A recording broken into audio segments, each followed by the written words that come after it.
I'm so hungry, I could eat a damn dog.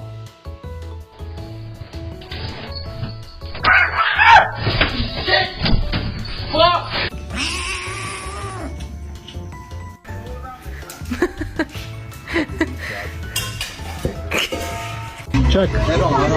Ne yapıyor?